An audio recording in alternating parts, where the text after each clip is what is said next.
why don't we, okay. So what we'll do is we will start from the 10th verse onwards, because we have already covered. So we'll do the invocation and then chant the 10 verses. Why don't you do that, Rupla, if you can? We'll start with the Sahana Bhavatu.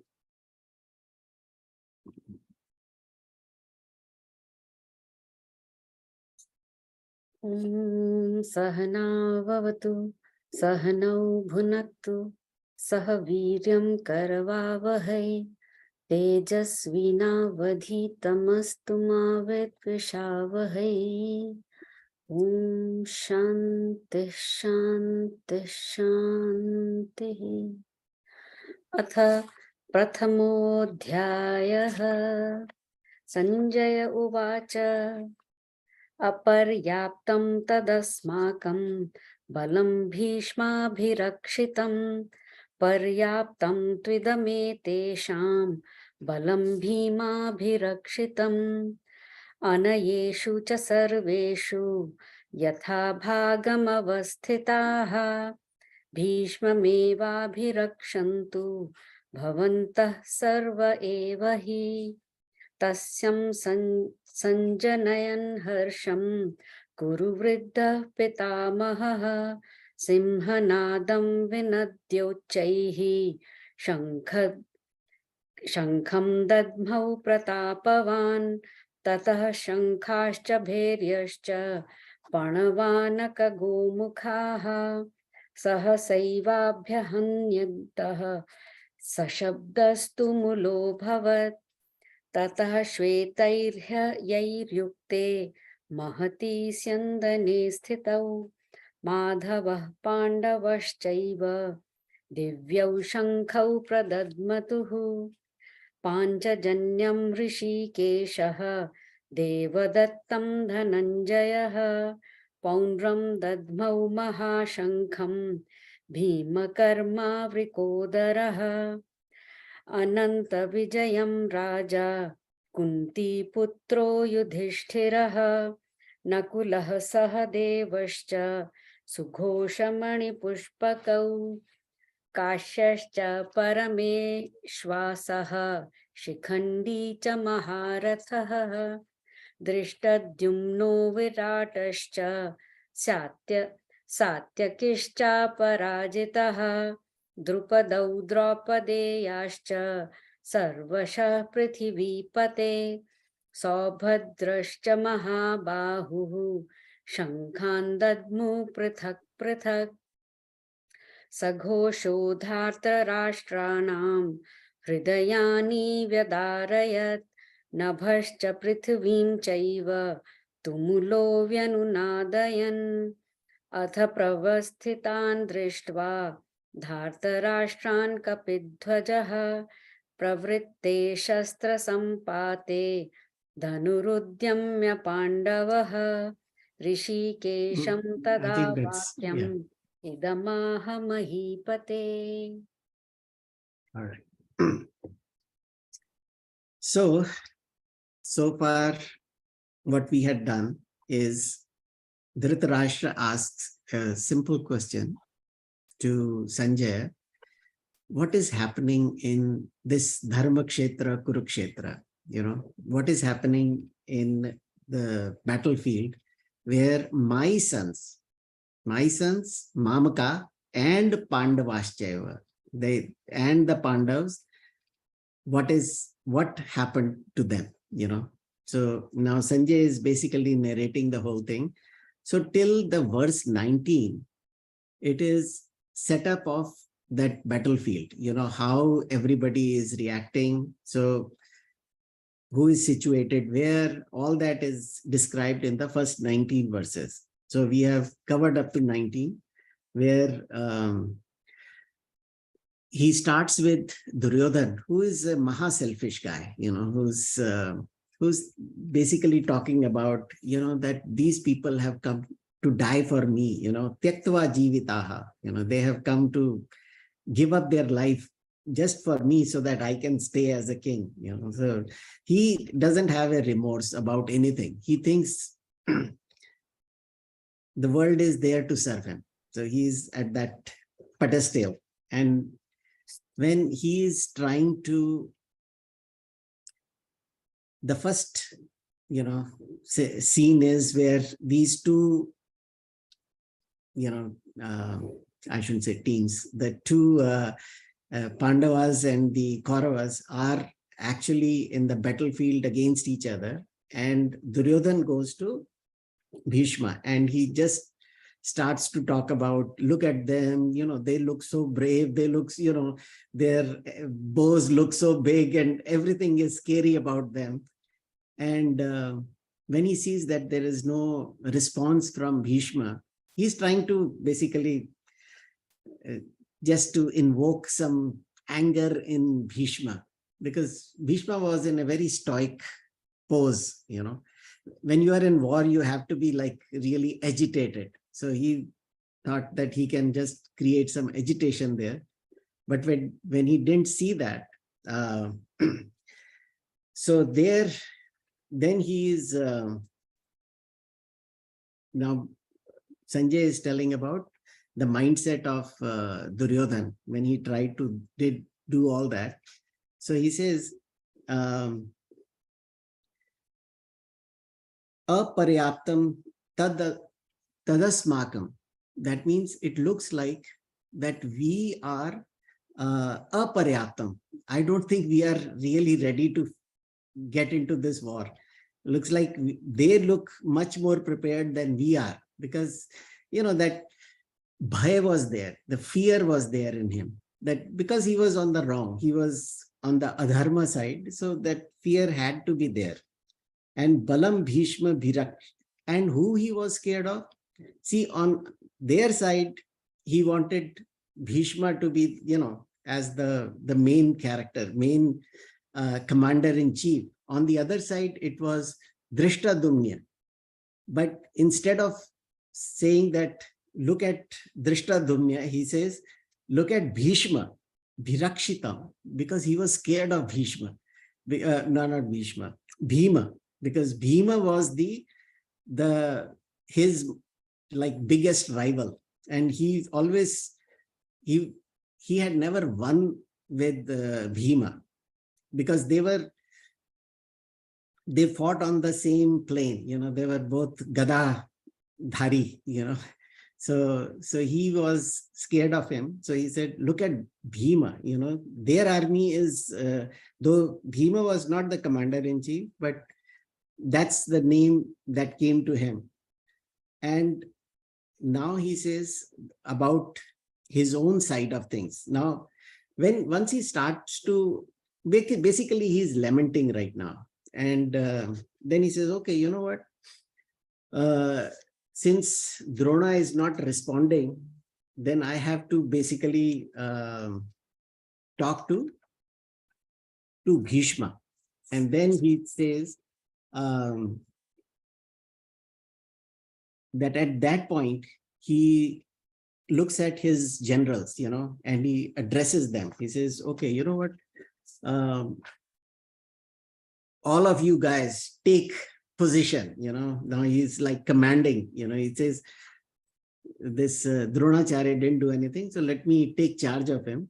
And he's also trying to tell, he thinks that maybe Dronacharya is a little scared, you know, in his mind, you know. That's the things that could be in his mind when he says all these things, that everybody has to take position and we have to protect Bhishma, because he is our great leader. He's like trying to praise Bhishma, that, okay, this great leader, ayaneshu sarveshu, you, in your position, you make sure that no harm comes to Bhishma, because once the general is gone, you know, you almost lost it then.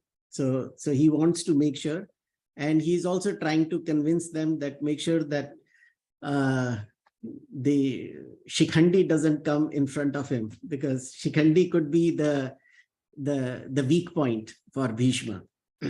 And Shikhandi is the, we talked about the Mahabharat story where Amba has taken birth as Shikhandi.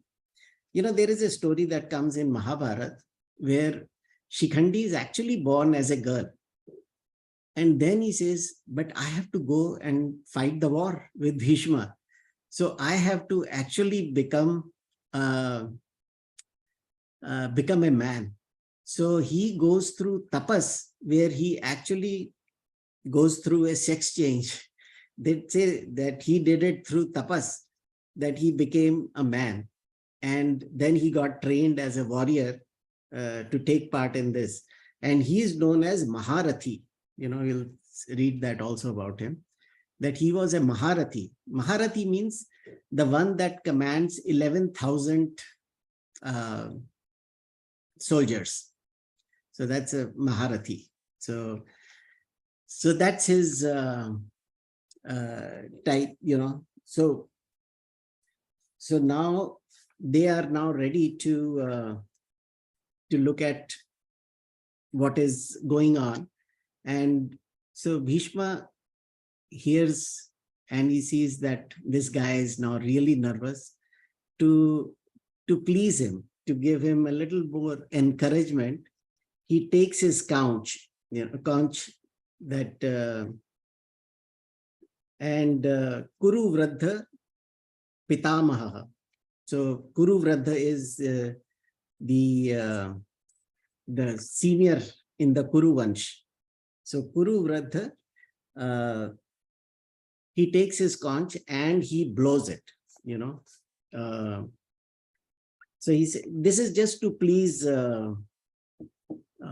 Duryodhan, because he sees that Duryodhan is very nervous at this time. And so let me just, Tasya Sanjana Anya Harsha, that means he is trying to give a little confidence to him. Kuru Vradha Pitamaha. So that Kuru Vradha Pitamaha, Bhishma, Singanadan Vinat Dhyoche. So he takes his conch and he blows it. He blows it, Shankam Dagmo Pratapavan. That Pratapavan. So there are several adjectives used for Bhishma here. There's Pratapavan, Pitamaha, Kuru Vradha.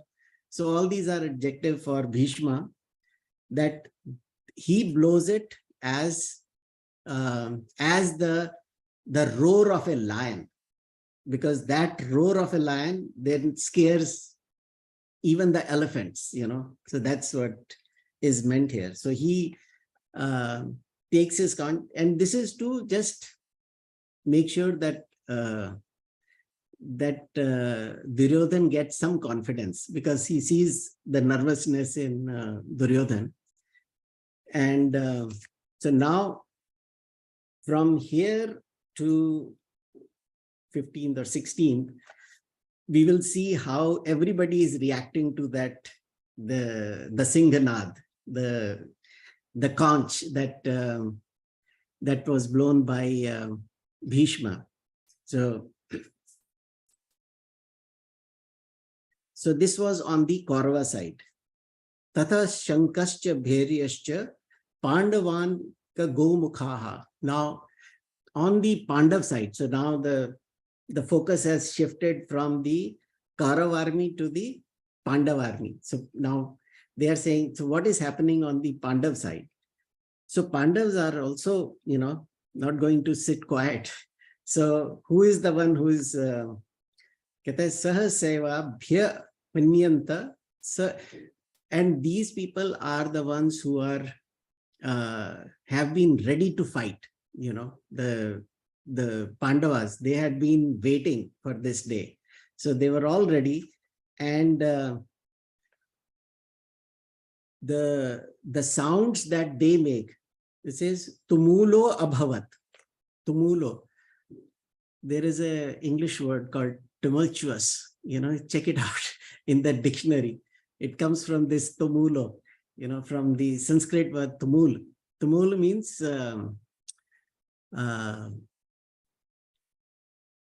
like a huge sound, like an explosion of sound. And that sound, which is, they say dhvani and pratidhvani, that is like a mixture of the sound and the echo of that sound. So tumula. So check out tumultuous, you will see that it is coming from that Sanskrit root, tumul. So there, this whole, on the Pandav side, not just the Shankha, they said all kinds. Bhairya means bheri, which is the nagade, all the nagadas, the drums, and all kinds of instruments that started playing, together. So it was like a huge explosion of sound, that scared everybody, especially the Kauravas, And then he describes how the situation of Arjuna. What is the situation of Arjuna and Krishna? He says, Tata Shvaitaihi Hayaihi Yukte. Shvaitahi Hayai.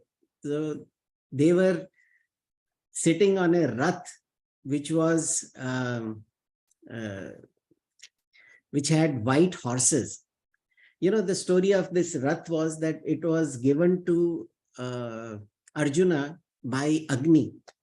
Agni was his uncle, kind of, because he's son of Arjuna.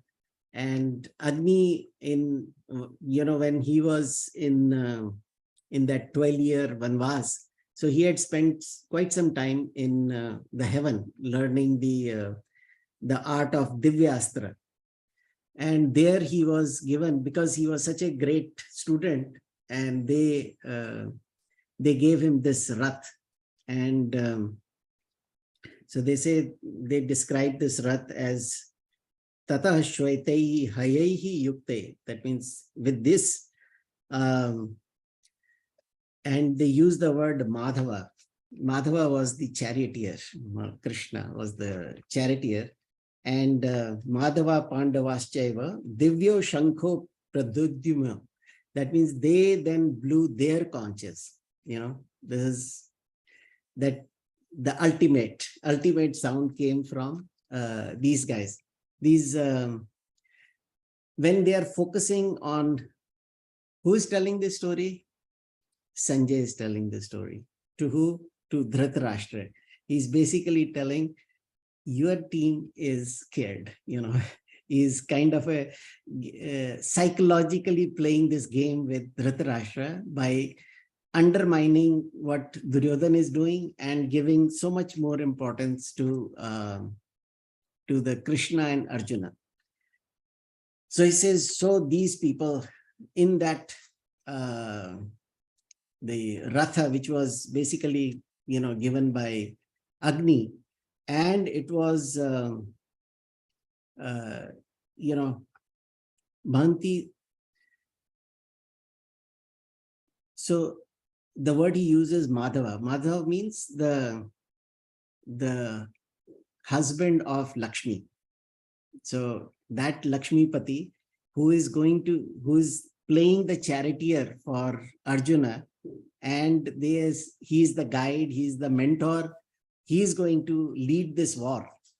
So he's the one who has picked up the conch, and he's playing the conch here. Now they are describing, there are 18 characters that they talk about in this, who are going to be, and the reason they use all these is to basically play mind game with Dhritarashtra. That's what our great Sanjay is doing. So he says, okay, Panchajanyam Rishikesho. So Rishikesh is also Bhagwan's name. In the previous verse, he used Madhava. Here he used Rishikesha. Rishikesh can mean a couple of things. Most commonly, it is the curly hair.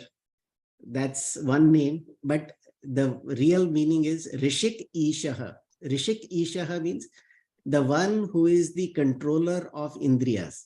So he is the controller of our, basically he's the supporter of all our inner equipment. Let's put it that way. So Rishik Ishaha. So he has his conch, which is called, everybody has a conch which has a proper noun to it. It's not just a conch. It is Panchajanyam. So Panchajanya was actually a demon that Bhagwan killed. And that demon used to live in that conch. So what he would do is he would hide in that conch. So Bhagwan killed him. Then he used that conch as his, personal conch. So Panchajanya Rishikesho Deva Dattam Dhananjaya. And Dhananjaya is the name of Arjuna.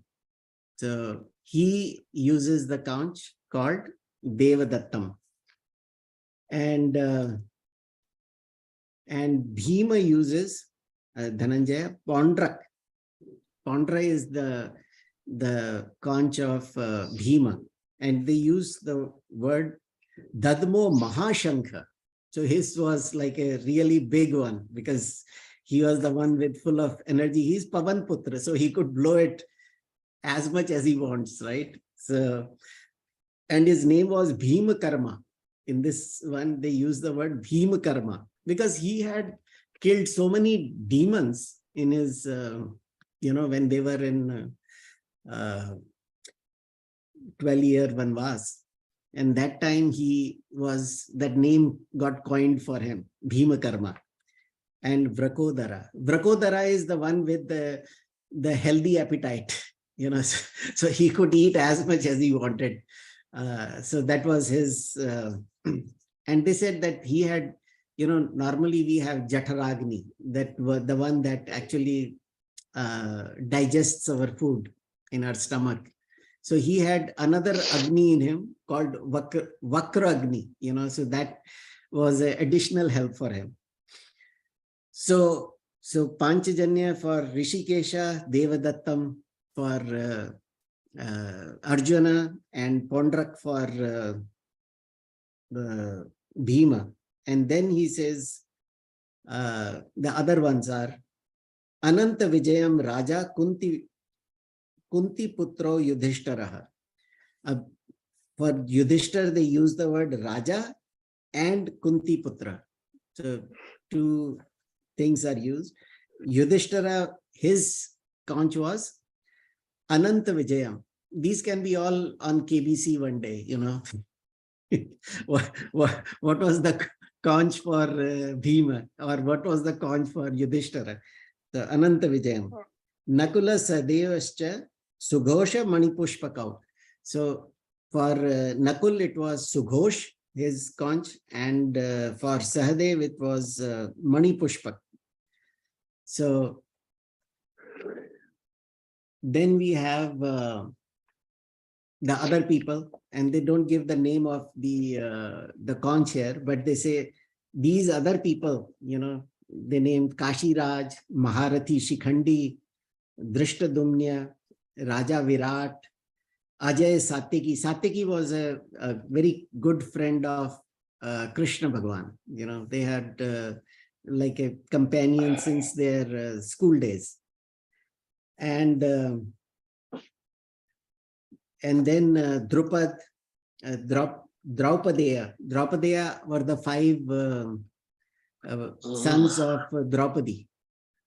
And Mahabaho Saubhadraha, that's Abhimanyu. They call him Mahabaho. He has long arms, just like Arjun, So all these people then blew their conches, and Saghosho Dhritarashtrana Hridayani Vedarata, that created such fear in that Dhartarashtra army. Dhartarashtra means the army of Dhritarashtra. So Vyadarata is that they were full of fear when they heard all these people, blowing their conches, and Nabhascha Prithvim Chaiva. Nabhascha is sky, Prithvi, and it was like that sound was blowing back and forth between earth and the sky, and Tumulo, again that word, check out the Google.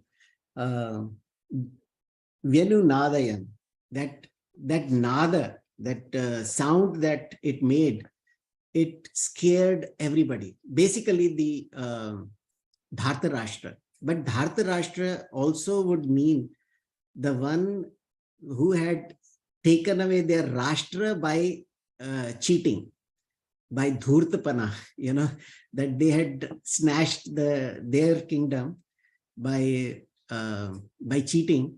That is also Dhartarashtra. So Dhartarashtra Vyadarayat. So they were now very scared of all the big sounds that were, coming from these conch and the drums and everything that was playing there. So now we are at this point where actually the Bhagavad Gita begins. So Arjuna is now ready. He is ready to face the war, and so he sees the army. He sees the army on the other side, and he is all charged up. Says, "Okay, I am all charged up. What should we do?" Atha vyavasthitan drashtva. So he saw the formation of that army in front of him, all the Kauravas and everybody. And Dhartarashtan Kapidhvajaha.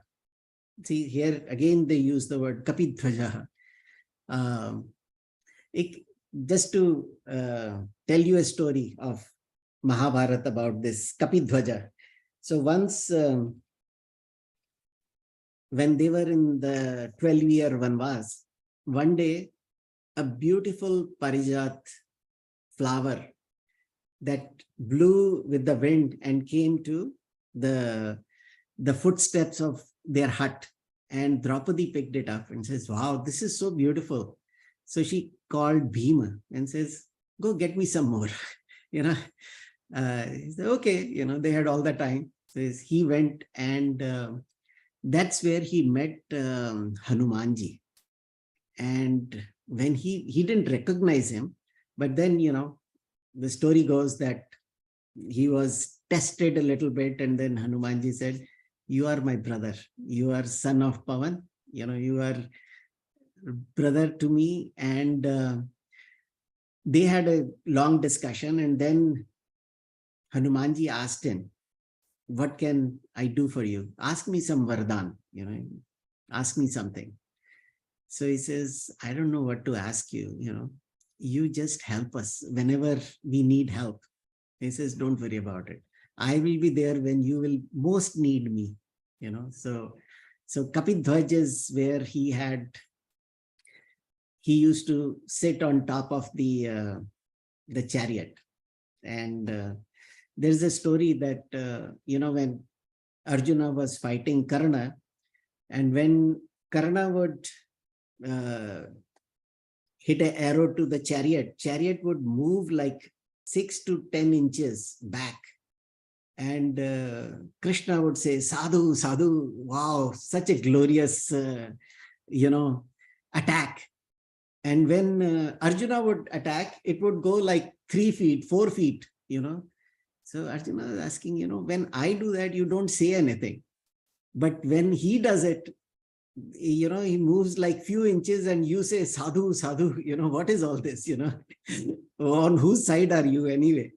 So he says, if this Kapidhvaj was not there, if Hanumanji not there, we would be out of this playing field, So these arrows are so powerful that Karna is sending towards us that he would have really thrown us out.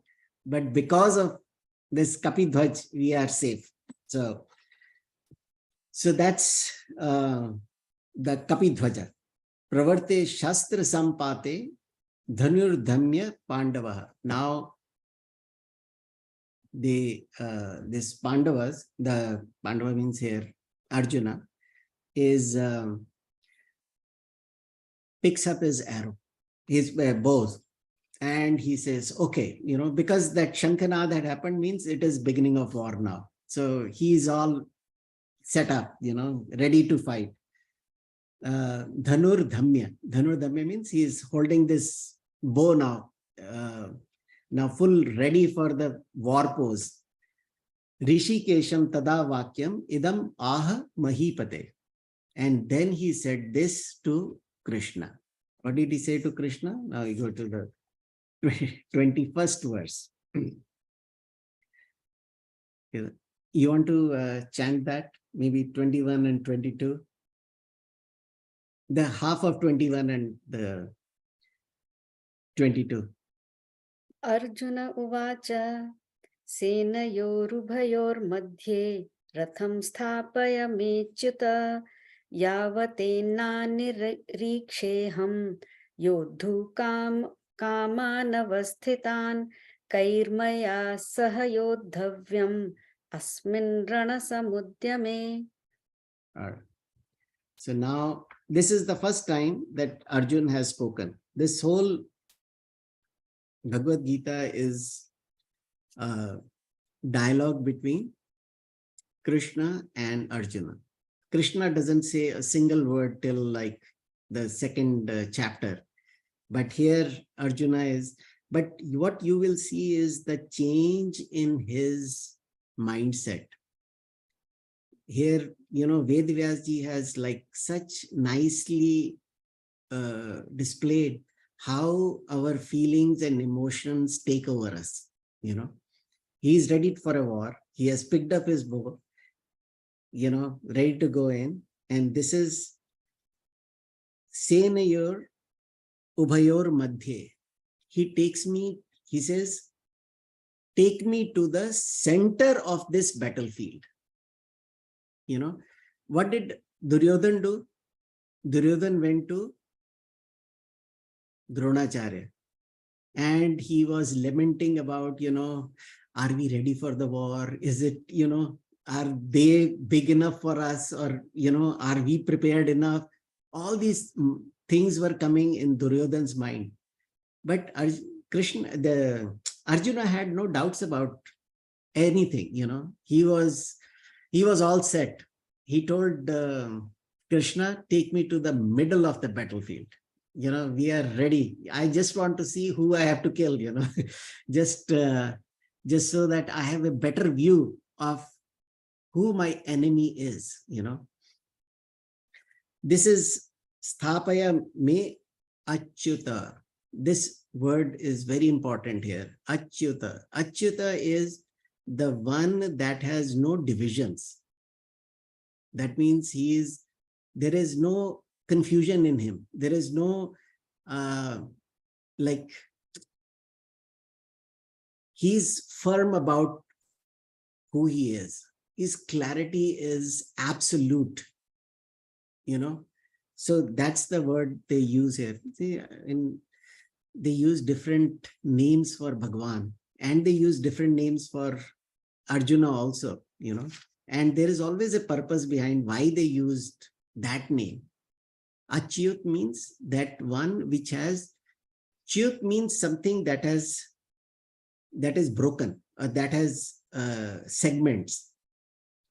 But the one that has absolutely no segment, it is continuous, it is flawless, it is divisionless. That is Achyut. So he says, oh Achyut, Sthapaya, take me there. Sthapaya means, mere ko wahan pe lege jaake. So what I am going to do there? Niriksheham. I am going to inspect. What I am going to do there? Yodhu kaman vyavasthiyan means I want to see the formation of those people who have come to fight us. So those Yodhu kaman, the desirer of war. We didn't want war. They didn't want war. They had requested, they had pleaded, they had sent emissaries like Krishna to, not get into war, but they had no choice because the other party was Yuddha Kaman. They were all ready to fight. So now this this is very important because there yavat etan nirikshe aham. Okay, let me check. Yodhu kaman avasthitan, those who are desirous of war and how they are standing. Who do I have to fight with? Because they didn't want fight. So fight was not their choice. That was never in their mind that they would do that, but they were forced into it, so that, if Jyoti ji's first question, but the point is durbuddhe dharta rashtrasya. Durbuddhe means the people who are not thinkers, they are not thinking what they are getting into. They are going to damage themselves and damage everything around them also. That durbuddhi means those who cannot see good of themselves. See, sometimes we get into something thinking, अरे ये तो इससे मेरा बड़ा फायदा होगा, but they don't realize कि इससे बड़ा नुकसान होने वाला है. So they are durbuddhe dharta rashtrasya. Oh, durbuddhi duryodhana. So that guy who's, what is the durbuddhi of Duryodhana here? That his selfishness had taken better of him.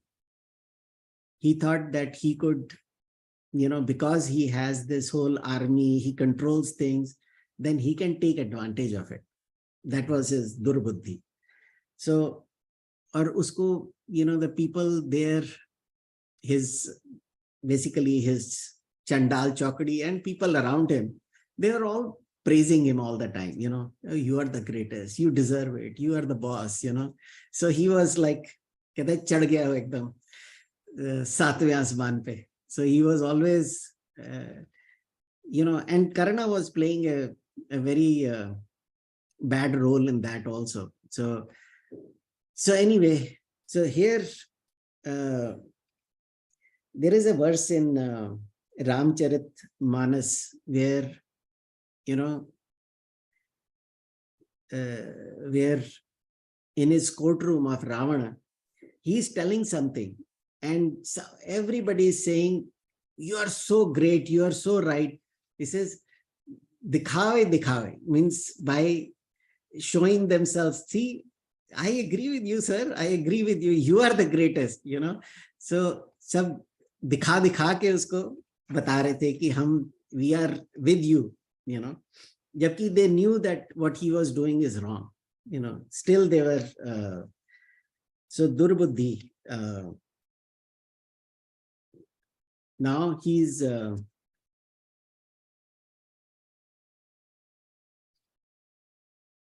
so now he says, Bhagavan, now again back to the narrator Sanjay. So he says, so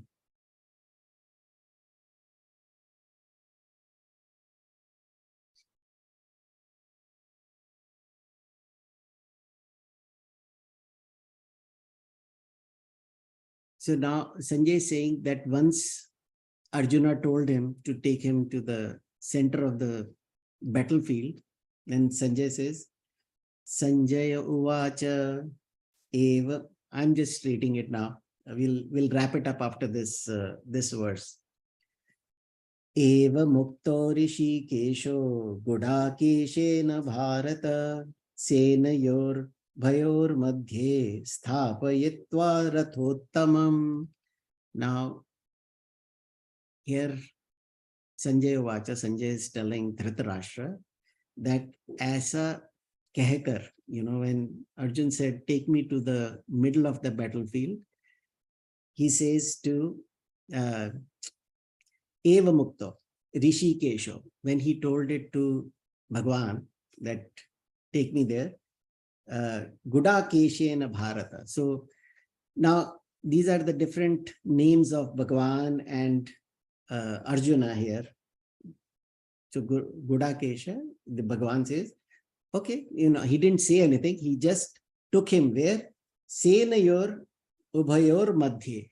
So he took him to the middle of the battlefield where Sthapiyitva Rathottamam. So he stationed that Ratha in middle of the battlefield. Now, why did he take it to the middle of the battlefield?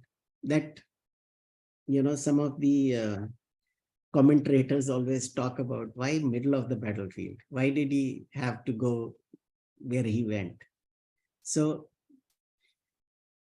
in this case, it shows two things. One is the confidence of Arjuna, and it also shows how Krishna wanted him to see for himself that, from a distance, you don't see what you are doing. But when you go, like say, suppose somebody is planning to steal something. When they plan out everything, it's very, because they have not seen the people that they are stealing from.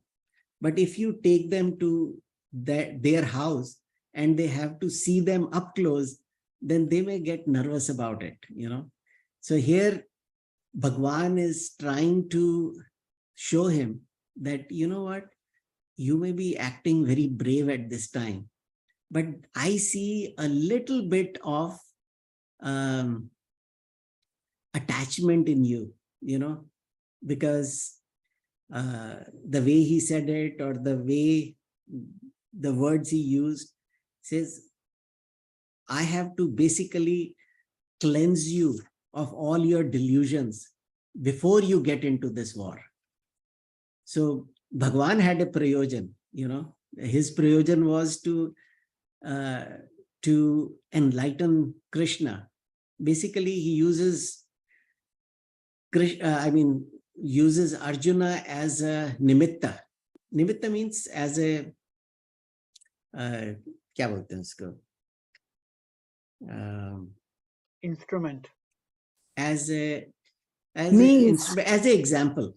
Means. As a coat hanger. As a coat hanger. As a coat hanger. Or, you understand what it means, nimitta.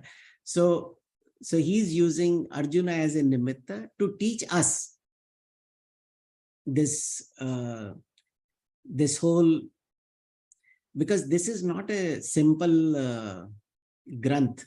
It is actually Brahma Vidya. So what we are going to learn here is not about karma. People call it, this is talking about karma. It's not talking about karma. It is talking about Brahma. It is talking about, when they say in the middle, it means it is between, which is actually going to take you beyond dharma and adharma. On one side is dharma, one side is adharma. There's in the middle. He is going to basically take him from dharma and adharma and take him beyond that. Because this whole cycle that we are in, the cycle of karma, what we call it, is basically going around dharma and adharma, or we call it papa and punya. So we cannot understand if we are in one or the other party. We don't know if we are right or we are wrong. We have to go beyond it to see see it from the correct perspective of what is right and what is wrong. So this whole teaching of Bhagavad Gita is about getting the right perspective on life. That's why it's a manual of life. Manual of right living. So that is where he has come in the middle of the battlefield. All right, maybe we'll stop here. If you have any questions, we can talk about it. Or any thoughts?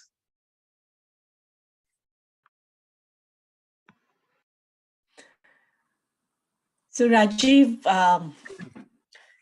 it's Arjun who asks him to take. He asks Krishna to take him into the middle of the army, or Yes. is it Krishna who guides him into the No, middle no. of the? He says, take me to the middle of. He says the first word, Arjuna uvacha senayor madhya, senayor ubhayor madhye. Yeah, take me to the middle of the battlefield. He asked him.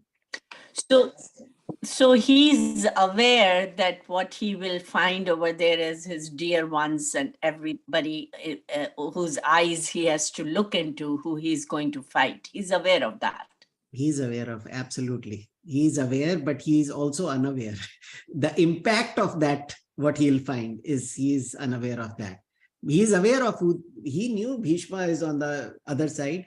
So the day before the war, Krishna asked Yudhishthir to go and do pranam to Bhishma and Drona and get their blessings before the war.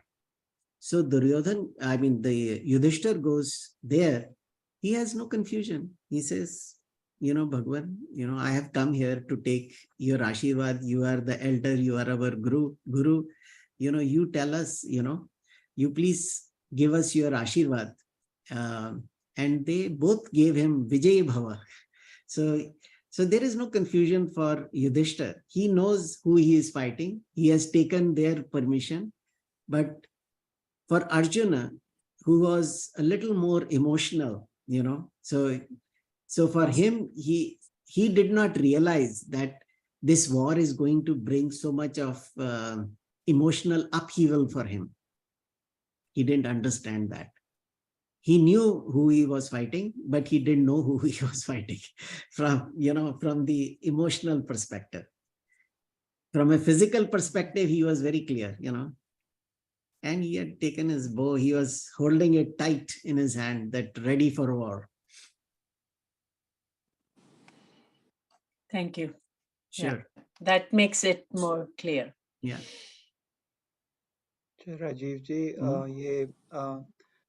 the word nimitta matra, you mentioned one meaning of it, like through teaching Arjun, we're also being taught. But uska ek aur meaning bhi hota hai na, I'm trying to clarify. Nimitta matra, matlab that the divine will work through us, something like just like the antidote to doership, whatever is done through us or something like that. Is there also another meaning of nimitta? Nimitta is usually used as a I would say as an setting up an example. So I am setting up an example using this Arjuna here, So that is what nimitta is. Okay, thanks. Yeah. And also Brahma Vidya, you mentioned that this text, Bhagavad Gita, is talking about the Brahma Vidya rather than karma, but I thought it was also trying to teach us about the non-attached action and consecrated action. All actions are included, no? Yeah. So it is, see, normally,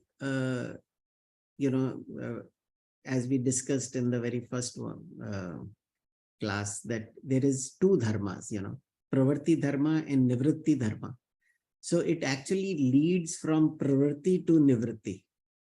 So from the action to inaction, from the action to unaction, so it is leading us from where we are to the supreme goal, or we can say from our looking at the world as real,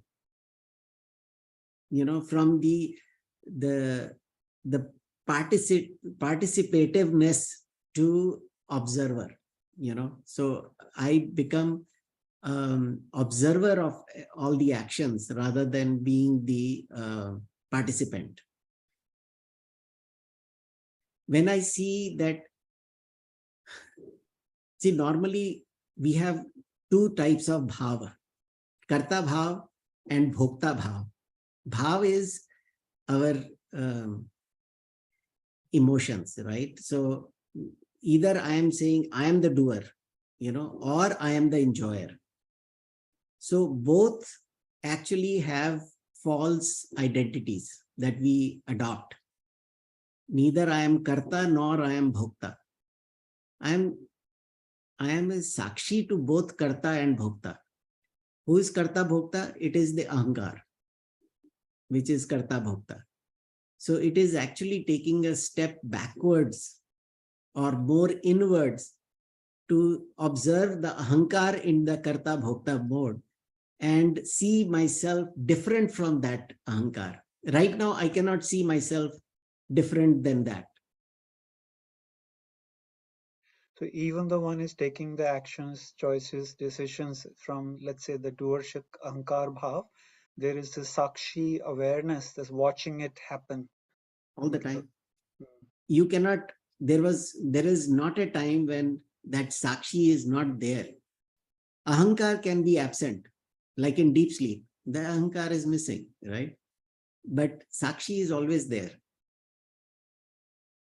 So ahankar is there, but we get so attached to it, like we become one with that ahankar. So is doubt ours, and Sri Arjun's doubt comes from not identifying with the sakshi bhav, but identifying with the ahankar? Everybody is identifying with ahankar only.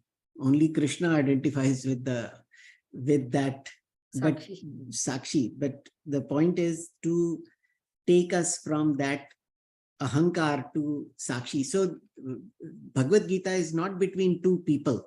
It is not between a person called Arjuna and a person called Krishna. It is between ahankar and atma. Mm-hmm. Ahankar is full of attachments because its survival depends on attachments. If I am not attached to this body, then this body doesn't mean much to me, right? But this body, everything related to this body. So if I have a wife, what is the relationship with this body?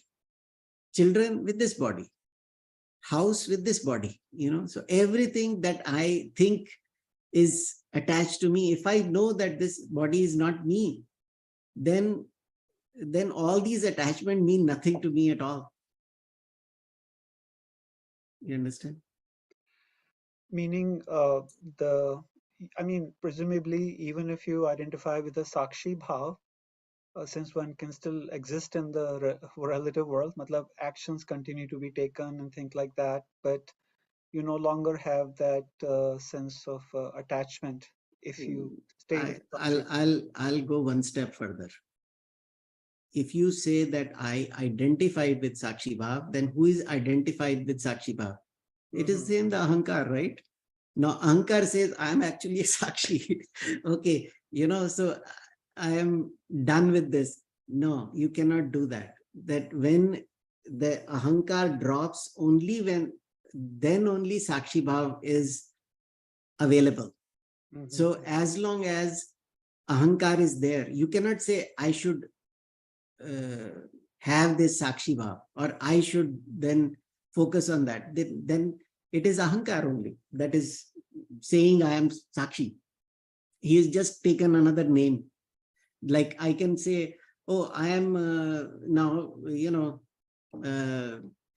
a teacher, that's a role that I have now taken, but that's not me. That Ahankar, it's a, I have a teacher Ahankar and a student Ahankar, so we have to be very, very clear about it, because mind plays such games with us, it'll tell us, oh yeah, you are a great guy, but you understand that it is only a game that is being played with us.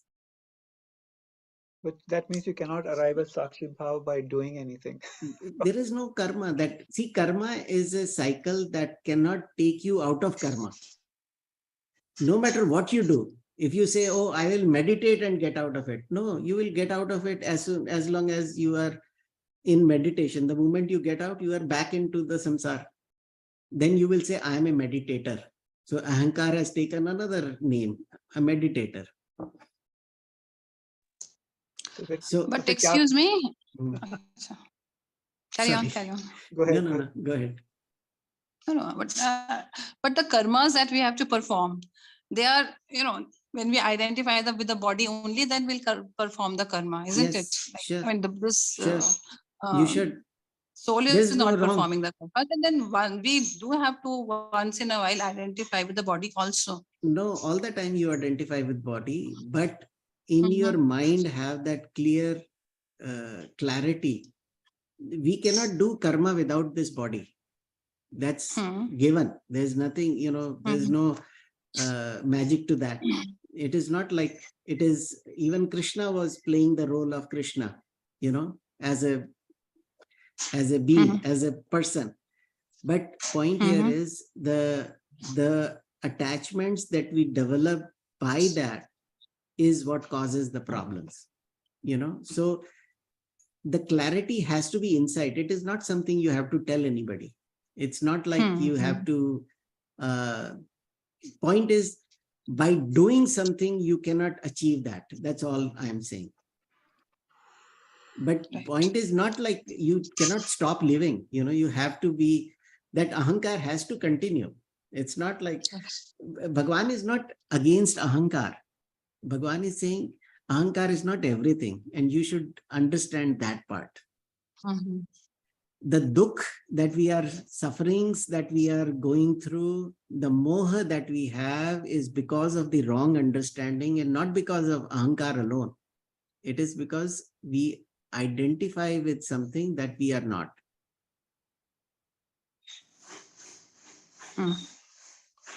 Anyway, this whole Bhagavad Gita is about that. So we will, everything will get slowly, step by step process.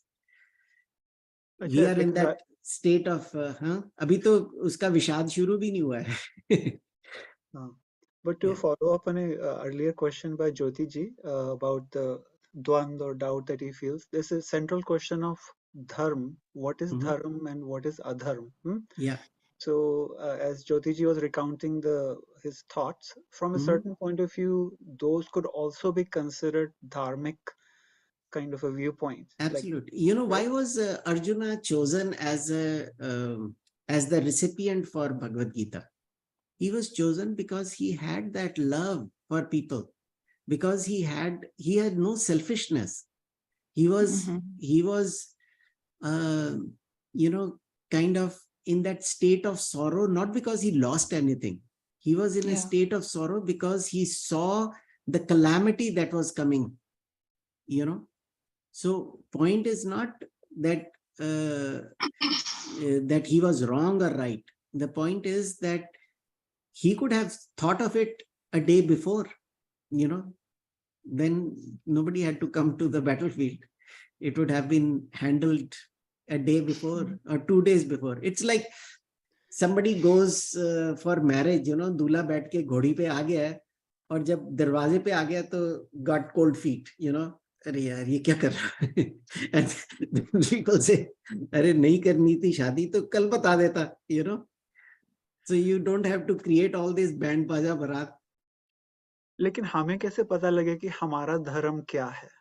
वही तो, ये इसका नाम ही है धर्म ग्रंथ.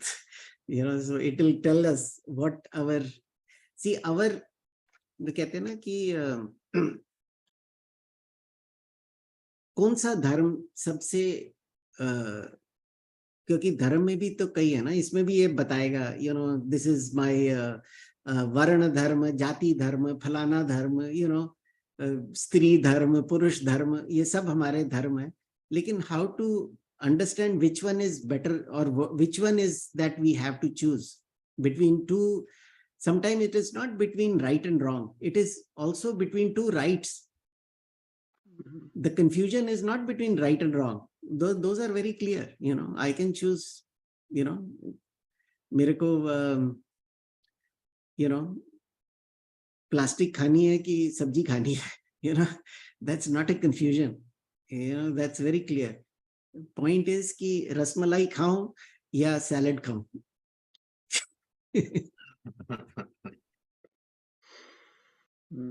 परहित सरिस धर्म नहीं भाई, पर पीड़ा नहीं सम अधमाई. ये रामचंद्र जी ने उत्तरकांड में कहा है. सबसे उच्च कोटि का धर्म किसको कहते हैं? भरत जी ने उनसे पूछा तो उन्होंने कहा परहित सरिस धर्म नहीं भाई. परहित इज द अल्टीमेट धर्म, एंड उससे नीचे तो सब बाकी नीचे है. बट यहाँ पे ये कह रहे हैं आपका धर्म है to care. Anyway, we'll get to those things when we get in the second chapter and beyond. Rajivji, was one thing to follow up on earlier about the karma not leading to the sakshi bhav. Although, so nitya, sakshi bhav is nitya, na? Matlab it's unborn, uncreated, वो तो हमेशा ही है. But can karma be used to purify or let go of ahankar? मतलब जो नहीं है sakshi bhav, to get rid of that, उसके लिए कर्म useful है क्या? नहीं, ऐसा नहीं. कर्म से कभी भी आपके you cannot reach the sakshi. Okay, the only purpose of karma is chitta shuddhi, is giving you clarity of thinking, and what brings that knowledge is the gyan. The reason why we are stuck in this cycle of karma is because of agyan. So the only solution to agyan is gyan. So knowledge alone can take you beyond. No karma can take you. Okay. Anyway. Rajiv, sorry. Rajiv, Shloka 5, when it mentions those white horses, Krishna and Arjun ready for launching and all. Does that have any symbolism? The white horse and people have said different things about it. It just shows their the clarity about but I don't know what it really signifies. Sometimes if you read Kathopanishad, they give analogy of this ratha as an example, where horses are the indriyas. Vehicle, and the indriyas. The rath is the vehicle, which is basically carrying you. The what Arjuna is playing is the jiva, and what Krishna is playing the intellect, or in this case it is the consciousness. So that is how it is described, that if they are not in control, if the indriyas are not in control, then no matter how good the driver is, it is not going to take you to your destination. So to reach the destination, you have to have very controlled ratha and the indriyas. So that's why they use the reins as the uska kya tha example? I'm just trying to senses, remember. indriyas. Yeah, indriyas are the senses, but the reins are the how you control them. The mind has to be in total control of them. But right now, our mind is in total control of the indriyas. So we are always ready to please our tongue, our ears, our, all the stuff, without seeing that they are actually, just going to distract us from our goal. Is it supposed to be Viveka? Viveka, yes. Yes, Viveka. Good. Thank you, Sunila-ji. Thank आपने you. सिखाया.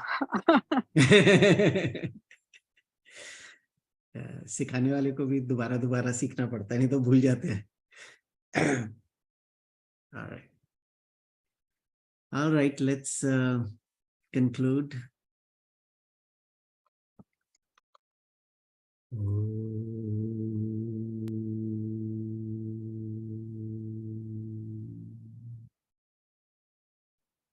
Sarve bhavantu sukhinah, sarve santu niramayah, sarve bhadrani pashyantu, ma kaschid dukkha bhag bhavet.